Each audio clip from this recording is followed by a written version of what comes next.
Hey, and welcome to episode 15 of Think Like a Hacker. We have a jam-packed news episode for you this week, so let's get cracking.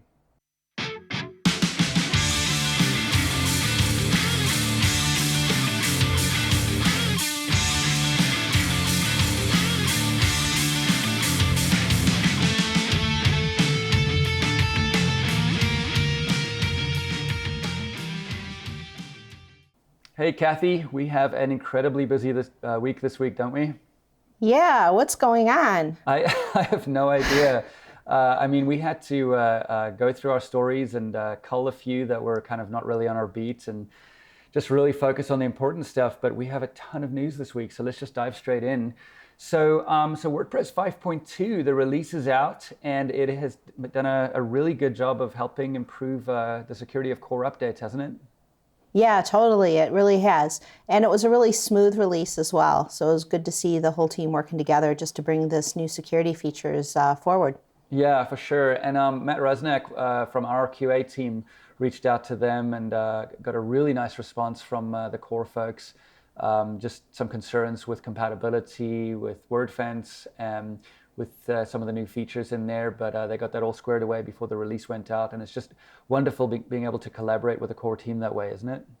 Yeah, it really is. It's great to see, there's so many people who contribute to WordPress, making sure that it stays up to date. And it was really neat seeing all of the people just jumping in and celebrating this new release. Yeah, totally. So WordPress 5.2 includes core signing, which means that the core developers have offline private keys, and when they are ready to put out a release, they will sign the release, and your version of core now has a public key, which corresponds to the core developer's private key, and you can use that public key to verify that you are actually getting a core release from the WordPress core developers. And what that means is that if the WordPress infrastructure is compromised, and I've mentioned this before, but Matt Barry from our team did some amazing research showing how that could happen. And Kathy, I think let's drop a link to that original article in the show notes, because it's some really great research from Matt, isn't it? Yeah, it really is. And it did underscore just the risks that exist to a repository. And if anything does happen to something with the repository, it can affect so many millions of installations of WordPress. So it's Right. Definitely good to look at. And Totally. I think we have a case study later in our news that explains why. Yep, exactly. So, Foreshadowing. so now if the infrastructure is compromised, if WordPress core infrastructure is compromised, you don't have to worry as much, because your WordPress will tell you if you're getting a release that has not been signed by the core developers. Now, I just want to emphasize one thing. This is kind of in a testing phase. So if you get a release and for some reason the signature verification does not pass, it'll install it anyway, but you will get told that the verification step failed. Ultimately, that's going to become a hard fail. So the verification, if it does not pass, will not install a core update. And I expect that's going to happen within the next few versions, but it hasn't gone live yet. This is kind of a first huge step. And again, congratulations to Scott Arsazuski, who was a big driver behind making this happen. In conjunction with Matt's research, he basically beat the drum and also did a ton of work in helping make WordPress core have robust cryptographic algorithms available to be able to implement this, making a lot of noise with the core team to get this done and actually contributing code as well. So nice job, Scott. Congratulations to you. And moving swiftly on, StackOverflow, who we all use and love, and if you ever Google anything that's even vaguely technical, you'll probably end up on StackOverflow. And in fact, even non-technical stuff like film and that kind of thing has its own StackOverflow now. But StackOverflow was compromised, and a hacker went undetected for a week. Hey, Kathy?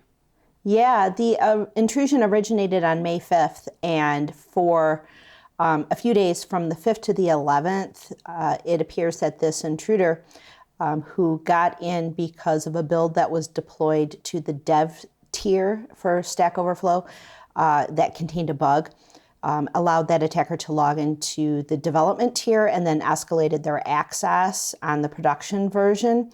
From the 5th to the 11th, they just kind of did some exploratory poking around to see what they could find. But then on the 11th, they granted themselves privileged access on production. And that was what triggered the ops people to see that something was going on through their forensics, and they're working with the forensics firms to audit their logs and trace that intruder's actions.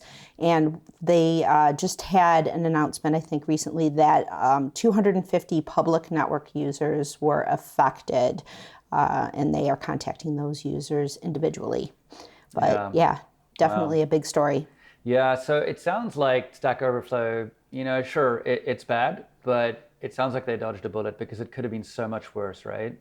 Right, totally. And from what it sounds like, they've been very transparent in what they've found and communicating to their user base in a very calm and collected way what has happened. And it looks like they probably had an incident response plan in place and acted upon that to make sure that the adequate steps were taken in order to protect their systems and infrastructure and their users. Right, and I don't want to gloss over that because having an incident response plan or an IR plan in place is really important.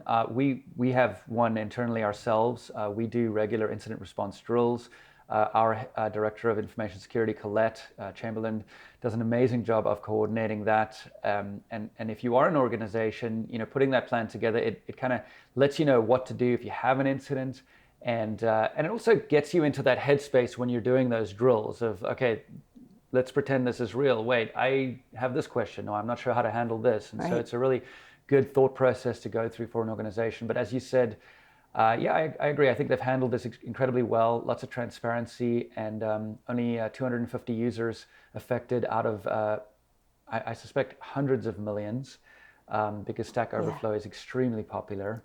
And this pattern of gaining access to dev infrastructure and then pivoting into production or into the sort of juicier production databases where all the critical data lies, we've seen that pattern in the past. We see it in our own incident responses when we're helping other folks, and we see it in reported breaches where a dev box is left open because no one cares about dev. It's really production that we're trying to protect, but dev is what gets compromised, and they move laterally on the network and they compromise production.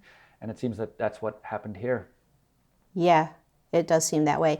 And you could, having covered so many of these stories and just, being interested in security for as long as I have, you can really tell a company that's got a plan in place versus one that doesn't and is running around with, hair on fire type of situation. So this definitely looks like something that they've planned for and that they're acting upon that plan.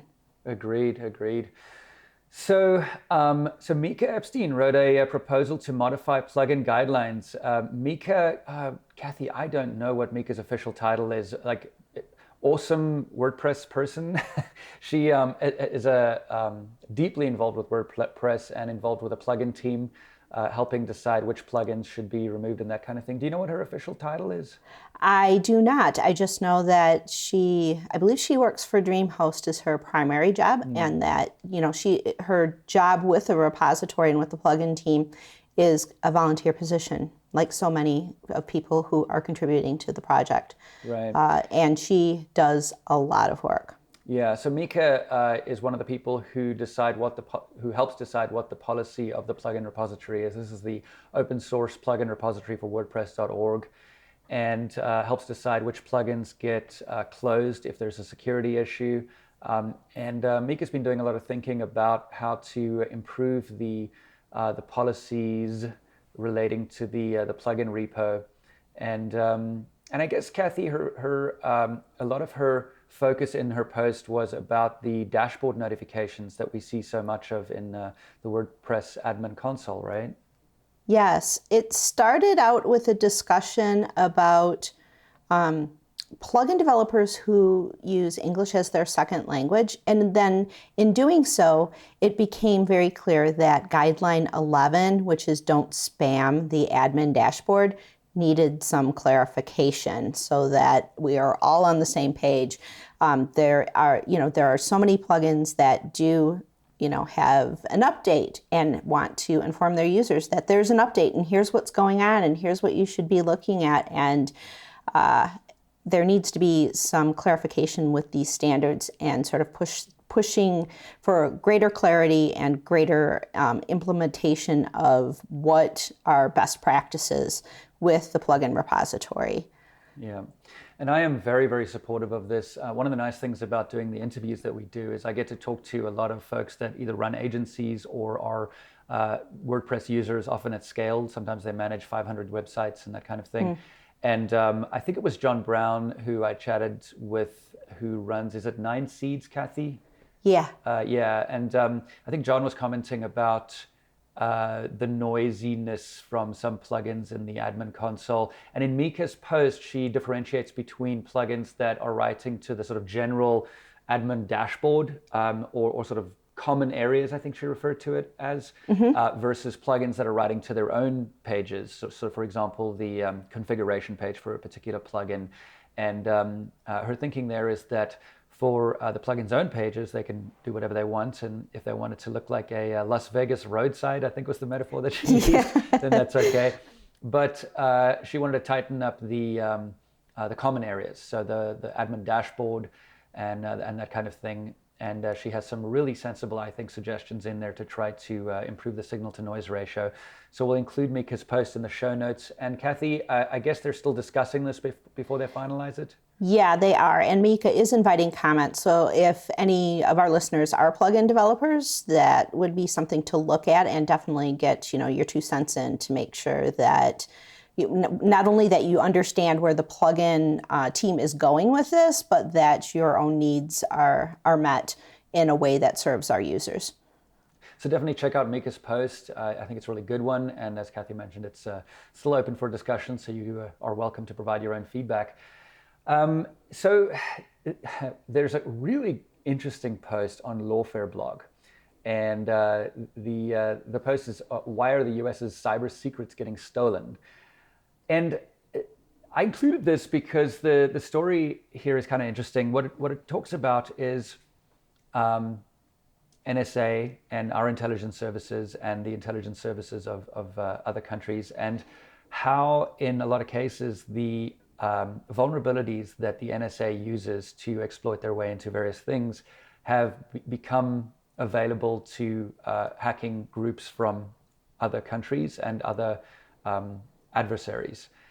And I guess one of the things that I find interesting, and we'll include this article in the show notes, but one of the things that I found really interesting here is that there's something that differentiates cyber war from kinetic warfare, where you're shooting missiles at each other. If you shoot a missile at an enemy, it explodes on impact and does some rather unfortunate damage and cannot be used by that enemy. In fact, the missile would be destroyed, and so they have no access to the technology that was used to create that missile, and they can't recreate it in any way. But in a cyber war, when you use a zero-day exploit to exploit your way into an adversary's network, then that 0 day becomes available to the adversary, and it can become available in various ways. So if the adversary has good enough logging and they can actually see the payload that you injected in order to compromise their system, well, now they actually have the exploit, and you've now given them that capability. You've given them that missile that they can throw back at you. And if they don't have good enough logging, then what you've at the very least done is you've let them know that there is a vulnerability bad enough in a piece of software and a particular version of that software that kind of paints a giant bullseye on it and lets them know, hey, you should go off and research this software because there's a vulnerability in there, and it's a good one, and it's 0 day, and NSA is using it, so you should check it out as well. And so by kind of burning O-Day, as they say, and exploiting your way into other systems, you're handing that capability to your adversary. And the article talks a little bit about that, and it goes into some specific leaks and so on. But yeah, I thought it was quite interesting, Kathy? Yeah, it definitely is. It's kind of like if doing some kind of intelligence works against James Bond, and you find a way into James Bond's house and plant, listening devices, and James Bond finds them, he gets to use them too, right? He gets to figure out what you're doing and maybe find a way to find out how you got in there. But I think with the cyber technology, just the audit trails and watching what's happening on networks is so much more sophisticated that it just goes above and beyond anything with the physical intrusions. Yeah, for sure. And NSA has had a term, NOBUS, which is short for nobody but us. And in their when they're formulating strategy, they'll think of certain capabilities as NOBUS capabilities. So this is something that nobody but us has. And we treat this one way, and then there are other capabilities that our adversaries have as well. And the idea here is that the pool of no-bus capabilities in the cyber realm is rapidly shrinking because of the nature of the battle space or the battle theater. So it's an interesting article, and it's kind of some leading edge thinking on cyber war and the nature of the battle space. So we'll post that. But yeah, moving on. So this ProPublica has a great article on firms that promise high-tech ransomware solutions almost always just pay the hackers. And honestly, Kathy, I don't think this is particularly surprising, eh? It's not surprising, but it's, I don't know, the ethics of it. If you're telling your clients that you are solving the problem for them or you're going to help them with their ransomware, there's just it's just an icky, gooey mess of ethics, in my opinion. But I mean, when you have cities like what's happening with Baltimore right now, or what happened to Atlanta or Newark, New Jersey, or the Port of San Diego, I mean, there's so many municipalities and the Hollywood Presbyterian Medical Center in Los Angeles that have been affected so deeply by ransomware. And they need to get their systems online. They need to get things back. And I guess they'll resort to anything. So perhaps they are approaching some of these companies saying, yeah, whatever it takes. Yeah. So according to the story, 2 U.S. Data recovery firms claim to offer an ethical way out. And instead, they typically pay the ransom, and they actually charge the ransomware victims extra. So there's a couple problems with that. The one is that they're saying one thing and actually doing another, and in fact costing the company more. And they cost them both time and money, because the company, instead of just paying the ransomware, has to engage with an external service provider who is actually just paying the ransomware. There's another problem with paying ransomware providers. So SamSam is the ransomware that crippled Atlanta and looks like Newark and the Port of San Diego. And SamSam is actually, the attackers there were Iranian. And the trouble with paying Iranian hackers is it's actually against US law. So if you are to engage the services of one of these companies and they decide to just pay the hackers on your behalf, you're potentially breaking US law and could get into an additional pile of trouble for that. So that's just something to be aware of. But Kathy, your notes on this is really interesting. Right at the bottom here, you've got a story about the father of ransomware. What's that about? Oh my gosh, it's in the ProPublica article, and it just, I mean, I literally had to stop reading and go tell someone. Do you know who started ransomware? This is ransomware trivia. But the father of ransomware is actually a Harvard-educated anthropologist, Joseph Popp Jr., who was researching the theory that AIDS originated in green monkeys in East Africa. In 1989, he actually generated 20,000 floppy disks about AIDS education and sent it to people who are interested in public health. And recipients put the disk into their computers. Oh, look at all this fine information about, public health and AIDS, and ended up locking up their computers or something. And in order to get their computers back, they would have to send $378 to a post office in Panama, and then they would receive back in the mail a second disk that would restore their access. And he was planning on sending this out to 2 million people.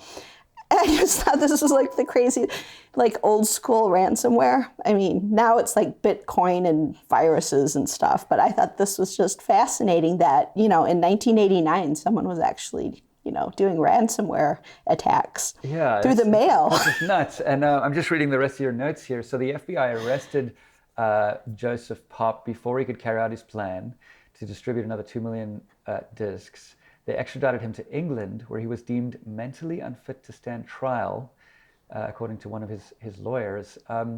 I have never heard this story before in my entire life. Today I learned. I know, Wow. exactly. I learned it too. I had no idea. So I guess it just goes to show you that ransomware has been around a long time, and it's going to continue to affect companies and affect individuals, and it just really pays to keep all of your systems updated and backed up. Yeah. And just to circle back to the story, in the ProPublica article, one of the, I think it was, I don't know if it was a CEO, but one of the guys from the firms that are doing ransomware recovery, they were pretty straight up about it, saying that if the ransomware is new and they're not using outdated algorithms or outdated cryptography, it's actually impossible to crack. So that's kind of why a lot of these companies are just paying the attacker, because once your data is encrypted, if they use a strong enough algorithm, it's uncrackable. And so that's kind of why they're ending up in that rather unfortunate place. But there's another story here, which is really an analog for the WordPress plugin repository. The Joomla extensions directory had I guess they've released an incident report, Kathy. Yeah, they did. They released this last week, stating that on May 15th, the Joomla Security Service Security Strike Team, JSST, discovered that one of their servers had an intrusion, and it was a Jenkins server associated with the Joomla extensions directory. And Joomla extensions, for those who don't use Joomla and are deep into WordPress, Joomla extensions are components and modules, but it's very similar to what we use in WordPress, which is a plugin. So this server had an intrusion. A security researcher notified the Joomla strike team that they had discovered an internal Jenkins CI server that was used by JED to deploy updates to their live and staging websites. And this Jenkins server had a vulnerability on it with a CVE, and this security researcher provided a screenshot of a sensitive file as proof that it had been exploited. Now, this team had assumed that their hosting provider was patching the Jenkins application, but the hosting provider was not doing that. And the crypto miner was installed on the server on May 11th and ran until it was detected on May 15th. And that crypto miner, of course, abused server resources. They didn't have any data of any evidence of a data breach, that any data had been stolen, and extension downloads were not affected, which was kind of like, I felt like something in terms of a supply chain attack had to have happened. Yeah. I mean, it seems like if you get on a server that is distributing software across the internet, and we've seen so many supply chain attacks in recent days, that you'd assume something like this would have that going instead of just, a run-of-the-mill crypto miner. Yeah, totally. So I just want to make sure that I understand here. So the Joomla security team, they discovered that a researcher reported a vulnerability on the 15th. Yeah. And then they discovered they had already been compromised, probably by that vulnerability, right? Yes. It was discovered that crypto miner had been installed on the 11th, but they didn't show any evidence that any data had been compromised whatsoever, and that the Joomla extension directory was still okay.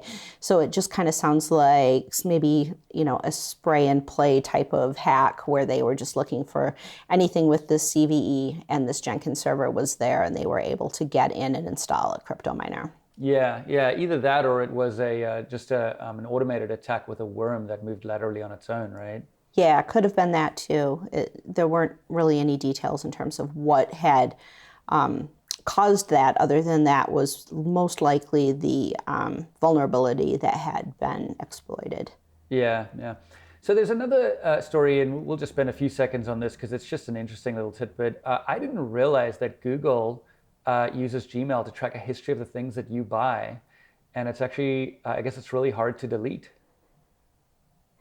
Yeah, did you take a look at your, I know you use Gmail too. I did. Did And you? actually, yeah, and it was interesting. It almost like gives you some insight into yourself, right?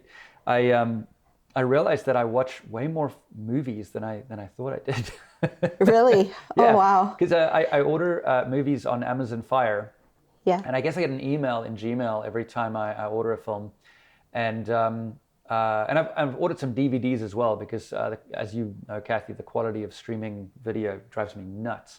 But I've ordered some Blu-ray DVDs as well, and they're in there too. Parts for cameras, work-related things that I've purchased, that's all in there. And I guess Google is essentially scraping Gmail, which is their own application, so it's probably a little bit more algorithmically elegant than a scraping. But they take that data and they put it in a list of things that you've purchased. And it seems a little weird because why would they have that list? It's not particularly useful to me other than just being creepy and a bit of weird insight into my own behavior. I can't use it in any way, but it's there. And so but the logical use for that data would be for Google to target ads, right? That's what I think they're doing with it. They have to be. I mean, that's how they make their money. That is Google AdWords and AdSense, right? And that's what makes sense. What creeped me out is, like, I know these receipts come into my Gmail. What creeped me out is how fast that page loads. And so I know it's like scraped into a database, that query doesn't have. And like, here, let me comb through all of your emails and find that data for you. That this information is aggregated into some other database where that SQL query flies, right? And so it is definitely being used by Google somehow.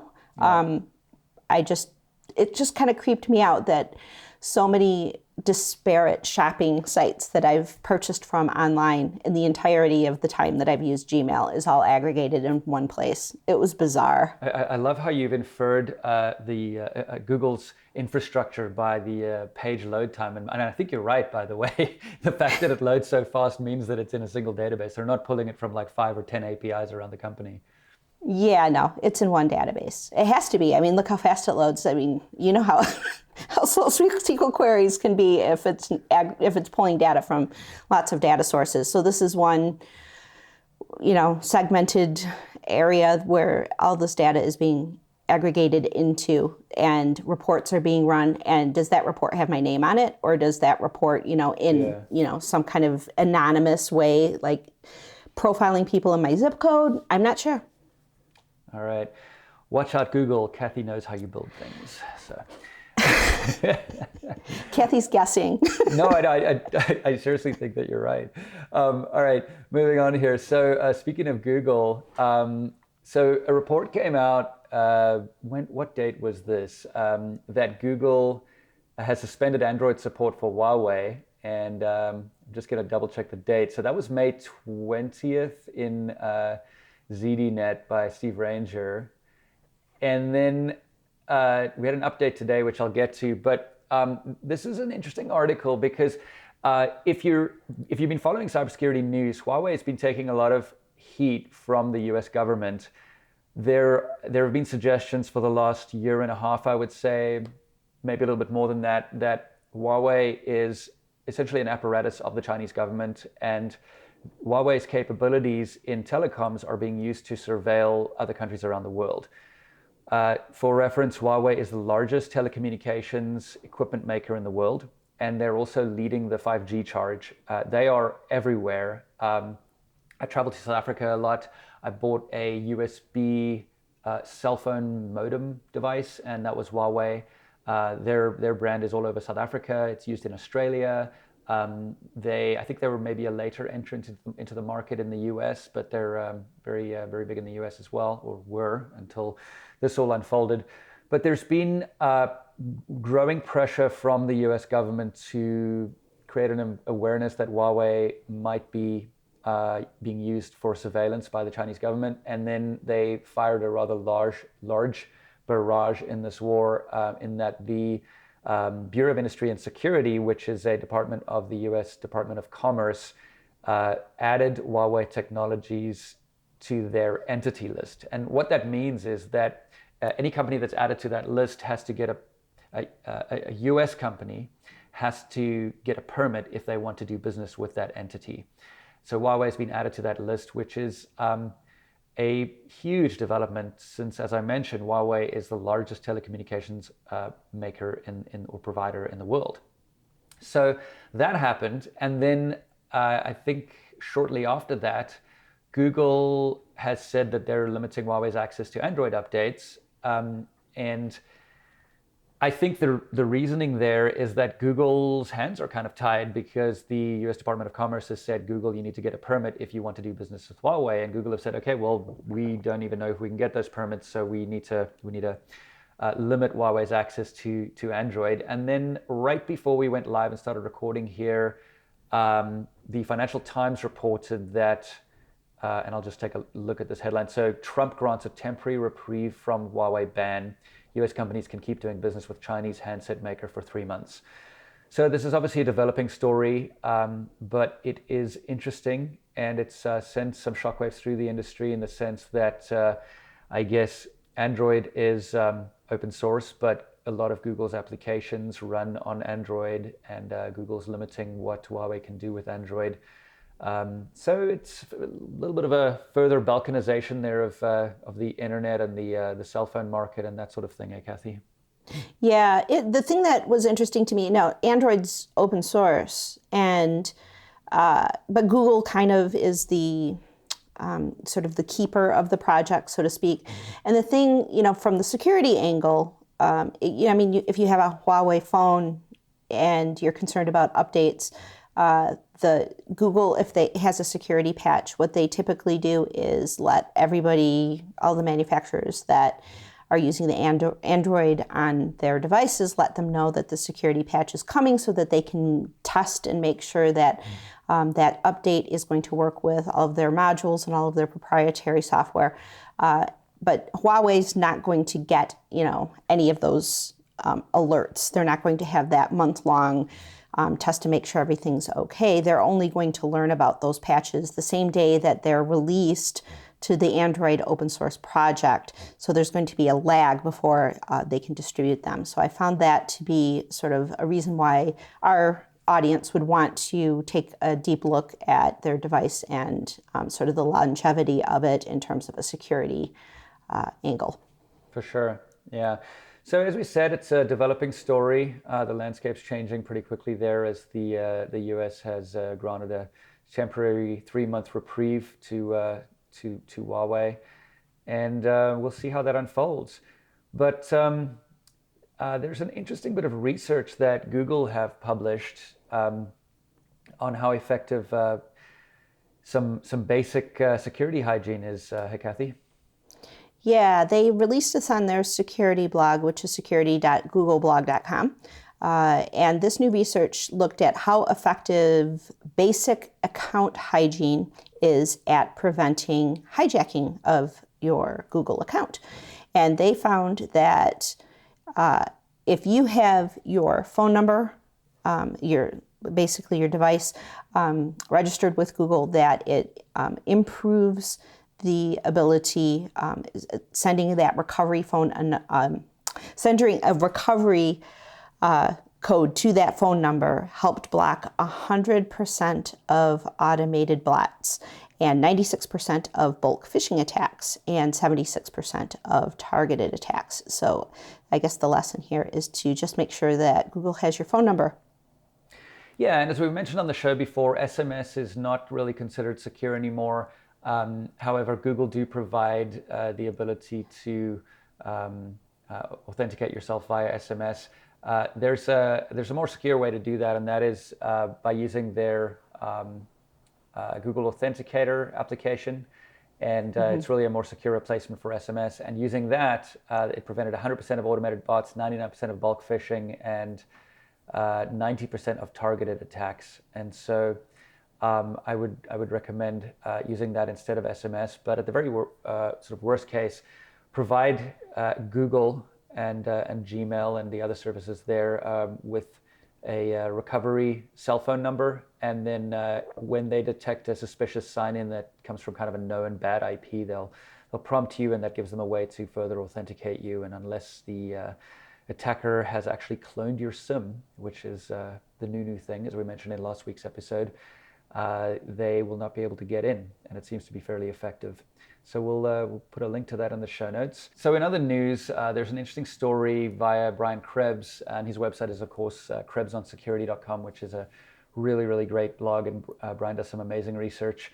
So there's close to 735,000 fraudulently obtained IP addresses have been recovered and revoked.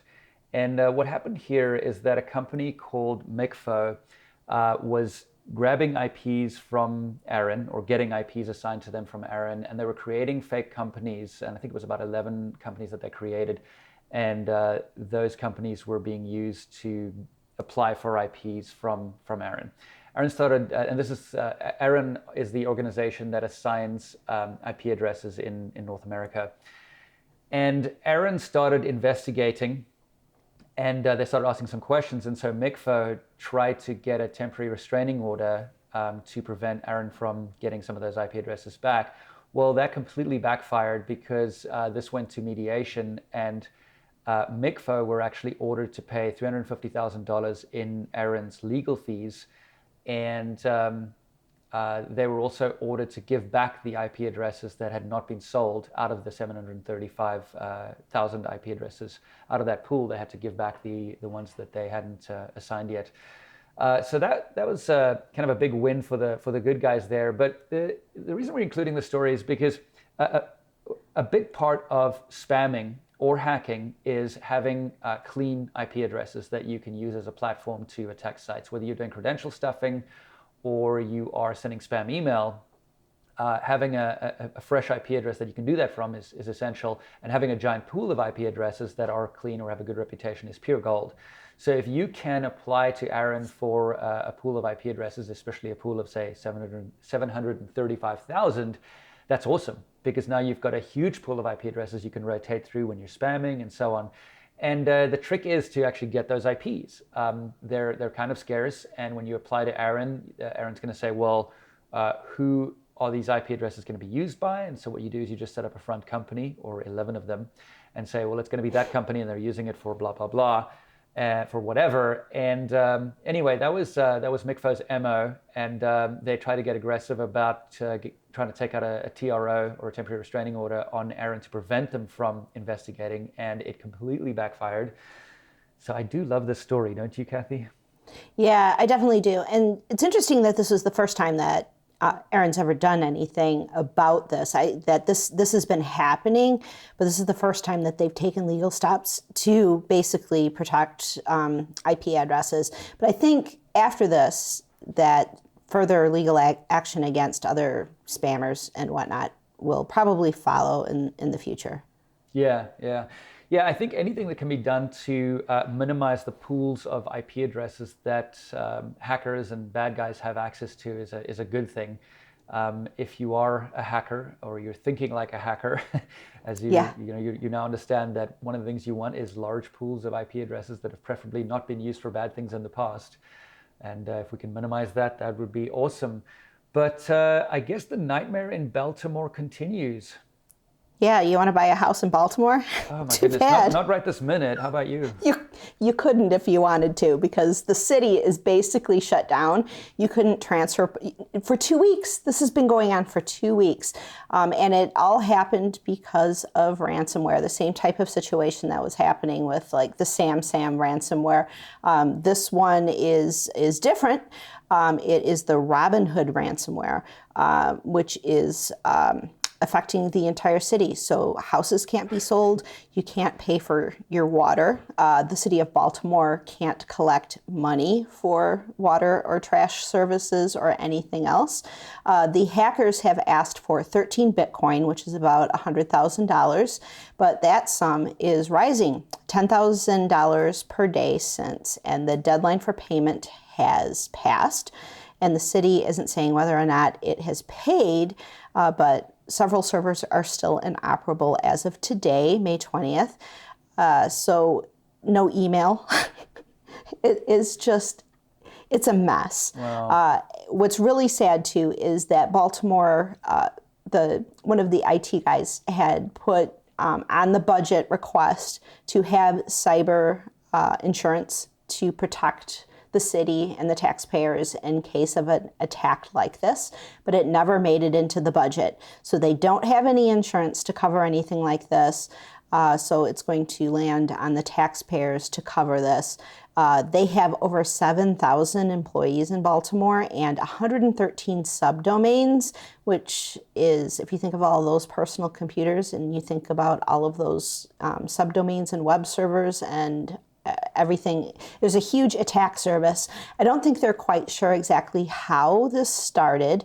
The city's primary website is actually hosted by a contractor, but according to the article that we will have on the site, which was from Ars Technica, that they're past due on their primary website that this contractor is hosting. So poor Baltimore it may be a while before city services actually recover. Wow, that's rough. And Atlanta had cyber insurance, didn't they? Yes, they did. Yeah. And this started out, they just wanted $100,000, and there's obviously an ethical situation at hand of do you want to pay the ransomware requesters in order to get your services back or not? Well, if they just pay one of those, they just pay one of those companies that pay off the attackers, then they're not really paying the attackers. They're hiring cybersecurity services, right? Right. Well, just line item it on the budget as a cybersecurity subcontractor. Yeah. But yeah, I feel really bad for the city of Baltimore. But it just underscores that this type of thing is going to keep occurring, and it's really important to just keep everything updated. And I saw this funny, this meme that was going around in the InfoSec community of like a pile of pennies. Yeah. And that's, before a cybersecurity event, this is your cybersecurity budget. And then after, here's your budget, and it's like $100 bills. And it's so funny because, I talked to so many people, so many customers, and, a lot of people don't want to pay for security. They don't see a need for it. They don't see a need for insurance against these types of things. But then when something like this happens, then it's like, oh my gosh, how much money can I throw at this in order to make this problem go away? And they would have saved so much money if they had, plans in place and, had the cybersecurity insurance for any type of event like this. Yeah, totally. And, it's just getting worse. Based on the volume of news that we have this week alone, there's definitely this steady uptick in incidents and the severity of incidents and so on. But Baltimore, our thoughts are with you in your time of dumpster fire. So we hope you make it out okay. So I guess a group of hackers stole some personal info from Uniqlo online in a credential stuffing attack, Kathy? Yeah, this came from SC Magazine, and it says that the hacks took place between April 23rd and May 10th.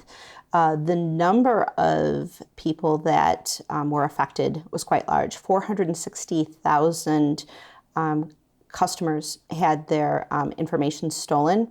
And this appears to have been a credential stuffing attack. And it just underscores the importance of using unique passwords everywhere, no matter what. Even if it's just, the place where you're going to buy your really high fashion ripped up jeans, you still need a unique password for each place that you are having a username and password combination. Yeah, for sure. So there's a... In this week's Schadenfreude story, where the hacking forum OGusers was hacked, and it's kind of a fun story. So this forum, and we covered some hijacking. I think it was last week, wasn't it, Kathy? Yeah. Yeah, and so this forum is actually one of the forums that hackers use for some swapping, SIM trading, that kind of thing. So this is obviously cell phone SIM cards. And what happened there is the administrator said that there was an outage with a hard drive failure or something like that. And then a few days later, the administrator of a rival hacking community, Raid Forums, announced that he had uploaded the OGusers database for anyone to download for free.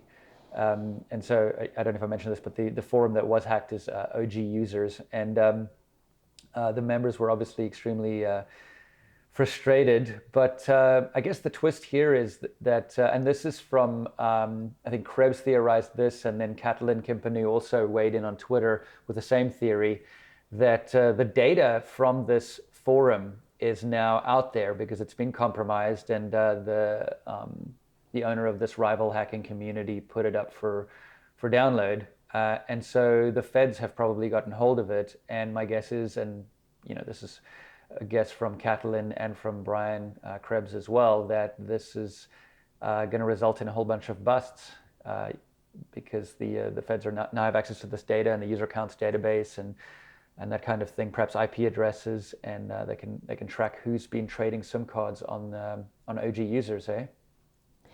Yeah, could you believe, I was shocked that they had 113,000 users in that database of people who are like looking to swap SIM SIM attacks. It's just like, I can't believe that there's that many people who are like into this. I guess it's a growing threat, and just kind of underscores why SMS is, if you're really concerned about security, why you really need to start moving towards authenticator app type of two-factor rather than SIM. Yeah, for sure. So definitely, if you're using a hacking forum and you're trading stolen SIM cards, make sure you have impeccable OPSEC. Oh my gosh. Let me ask you this: out of the 113,000 users on that forum, how many of them do you think have good OPSEC? I'd say a very small percentage. Yeah, I think so too, and I think it's going to result in a whole bunch of busts. So yeah, good way to conclude the show. A data breach that we're actually happy about. Finally. Definitely. All right, Kathy. Well, thank you so much for the conversation once again. And Yes. yeah, I think that concludes today's show. So if you're watching us on YouTube, definitely like and subscribe. You can find Kathy on Twitter at Kathy Zant. You can find me on Twitter at mmaunder or MMAUNDER. Have a wonderful rest of your day and a spectacular week. Bye, everyone.